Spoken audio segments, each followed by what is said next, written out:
What is up, guys? Welcome to the second and final video on the 2022 outdoor Christmas light display. If you missed the video I released yesterday, I gave you guys a tour of the entire setup for this year, and today we're going to be taking a look at how I wired everything up.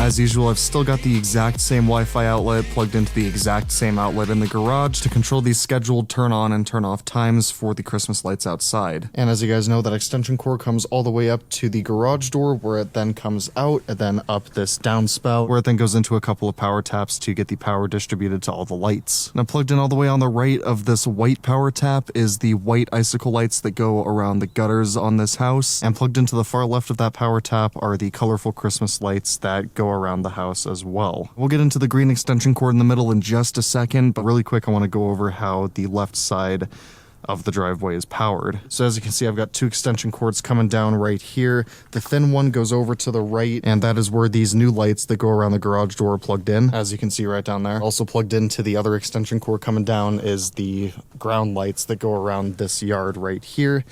And at the end of that strand is where these spiral trees are plugged in. And then the thicker extension cord comes down into this yard, where it then goes to another one of these thinner extension cords, and all the way over here where the lights for the slingshot tree are plugged in. Both of the things plugged into this are actually 4 lights on the slingshot tree. This is a lot simpler than any other power distribution setup that I've ever done for this light display. As you'd expect, the motion floodlights are still just running off the house power, and they come on whenever motion is detected, regardless of if the other Christmas lights are on or not. Now let's go back to that green extension cord plugged into the middle of the white power tap. As you can see, it goes up on the roof and then into the gutter. And that extension cord goes all the way through the gutter, all the way through that gutter as well, and then all the way over to here, where it then comes down this downspout and comes out right here into the other yard. This is something I started doing last year, and I liked it so much just because it hides the cords so nicely that I did it again this year. And so far it's survived the -14 temps and heavy snowfall we've gotten over the last week, so that's pretty cool. So the extension cord runs to right about here, where it goes into yet another power tap. Now plugged into the left right here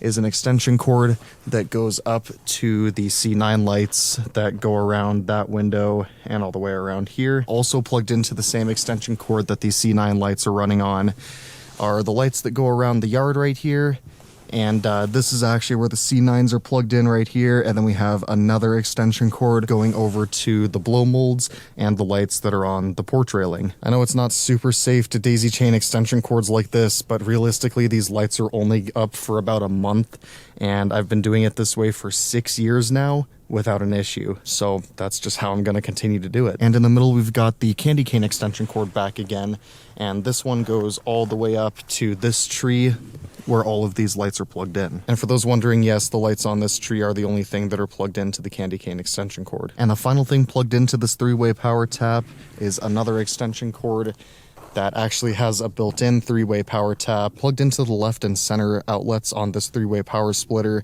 is the spiral tree and the newly added colorful lights that are wrapped around the core. And then we have yet another extension cord with another 3-way power tap, because this is just what I have. Nothing is plugged into this except for the brand new little tiny spiral trees. I know I didn't need to use an extension cord that has 3 outlets at the end of it, but this is what I had in the garage, so that's what I used. And I know I said the same thing last year, but the yard looks the best it ever has in terms of cords going across it. We have the candy cane cord and then the green cord, and that's it.